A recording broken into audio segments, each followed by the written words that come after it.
Une douzaine d'étudiants du BTS Technologie des matériaux s'est retrouvée sur la plateforme technologique pour effectuer un TP. C'est sous la responsabilité de professeurs expérimentés, en lien avec le milieu de l'industrie, que les étudiants en binôme doivent être capables d'effectuer des exercices théoriques et pratiques. On va faire le traitement de l'aluminium avec coloration.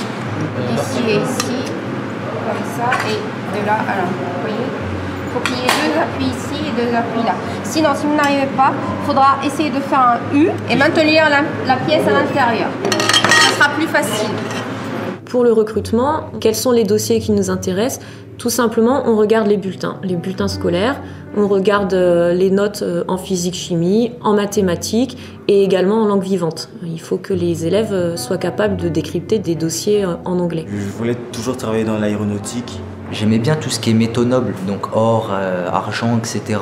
Je recherchais vraiment quelque chose qui allait me plaire. Ce qui m'intéressait, c'était plutôt la bijouterie. Mais encore, on va regarder la motivation des élèves. Pour avoir qualité humaine, il faut être sociable. J'ai fait un DUT mesures physiques à Saint-Étienne. J'ai connu quelqu'un qui travaillait ici avant. Ma prof principale est venue dans mon lycée, a fait une présentation du BTS. Et j'ai trouvé ça plutôt intéressant. Et ça nous arrive très régulièrement d'avoir des élèves qui arrivent dans la filière avec beaucoup de motivation et qui réussissent parfaitement. L'après-midi avait pour objectif la mise en évidence de quelques techniques des métiers du traitement de surface. Là, j'étais en train de faire un dépôt sur zinc. On avait une pièce en acier doux. Il fallait que je passe par plusieurs étapes. Le dégraissage, etc. pour enlever tout ce qui est résidus, donc tout ce qui est poussière, saleté, avant de passer au bain de zinc pour pouvoir mettre le dépôt dessus en fait. On travaille ensemble par binôme. Donc on se fait mutuellement confiance, on peut se repartir les tâches. En fait, on est très soudés parce qu'on s'aide beaucoup. Les élèves ont ainsi pu comprendre que des opérations mécaniques, chimiques, électrochimiques ou physiques peuvent modifier l'aspect ou la fonction de la surface des matériaux afin de leur conférer des propriétés spécifiques. Des TP, on a des bons profs donc... Ils sont attentifs, ils veulent savoir si tout le monde comprend. On a l'impression d'être étoffé au début. Mais après on se rend compte que c'est vraiment pour nous qu'ils font ça. On va avoir beaucoup de manipulation et un peu de calcul scientifique, donc ça nécessite de la rigueur, de la méthode. Vous allez m'écrire pour le couple Zn2 plus Zn, la relation de Nernst pour ce couple. On a appris la théorie sur l'électrolyse avec les réactions d'oxydoréduction de façon à appliquer ce principe à l'atelier. Donc loi de Nernst, potentiel du couple Zn2 plus Zn. C'est bon ? Oui ? Ça remet les choses en place là ? Ouais. Moi, mes motivations ? Être intéressé déjà par les matériaux, parce que l'univers c'est vraiment dans les matériaux. Il faut avoir un esprit scientifique, entre guillemets. Il faut quand même aimer la chimie à un certain niveau. Le métier d'opérateur demande des bases solides en chimie, en physique, en mécanique et une bonne connaissance des propriétés des matériaux, ainsi que les différents procédés de traitement. En effet, on n'applique pas le même produit sur une tôle de voiture, une aile d'avion, un circuit imprimé ou sur une languette de verre. Là, tu peux arrêter, libérer la pièce. L'allongement final, vous le mesurez direct sur éprouvette. Vous avez compris ? Ou avec extensomètre. Alors, vous mesurez la largeur, l'épaisseur finale pour calculer la striction et tout ça. Dès le début, il faut s'accrocher. Vous savez c'est quoi la striction ? C'est le rapport des delta S sur S0.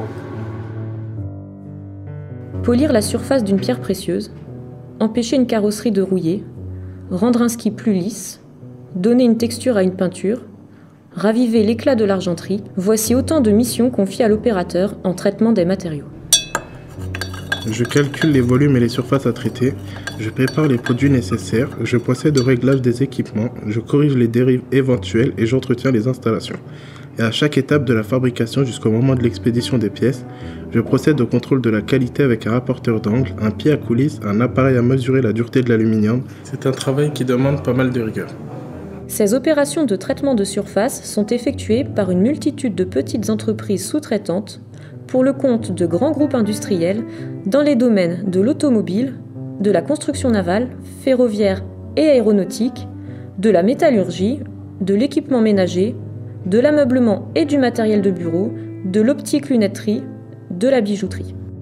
Pour exercer un des métiers de la filière technologie des surfaces et des matériaux, il existe des diplômes à 3 niveaux de qualification. Au niveau CAP, avec le CAP CIP, conducteur d'installation de production. Au niveau du baccalauréat, avec le baccalauréat professionnel technologie de surface, avec 2 bacs technologiques, STI 2D et STL. Et au niveau du bac plus 2, un BTS, technologie des matériaux, option traitement thermique ou option traitement de surface. Côté évolution, l'opérateur peut accéder à des postes d'encadrement. Le BTS a pour objectif l'insertion professionnelle, mais avec un très bon dossier, l'étudiant peut envisager une licence professionnelle du secteur ou une classe préparatoire industrielle afin d'entrer en école d'ingénieur. Là, je suis en recherche de stage. Ils ont dit qu'ils allaient me rappeler. Les stages en bac pro s'effectuent sur les 3 années, alors qu'en BTS TDM, le stage se fait en fin de première année. Richesse des échanges d'une formation inter-entreprise et éducation nationale, mise en place d'une dynamique de groupe, accompagnement individualisé, acquisition d'outils et partage d'expériences grâce à une formation sur le terrain. Cette filière technologie des surfaces et des matériaux recrute de jeunes diplômés spécialistes capables de rendre des produits plus performants. Pour toutes les personnes qui sont intéressées, qui vont intégrer notre établissement, tout d'abord, bienvenue et vous avez fait le bon choix. Vous êtes sûr qu'après la formation que vous allez suivre, vous aurez du travail, vous aurez une bonne formation vous permettant de travailler ou bien de continuer vos études. On a des partenariats pour faire des licences pro et pour entrer en école d'ingénieur. Bienvenue à vous.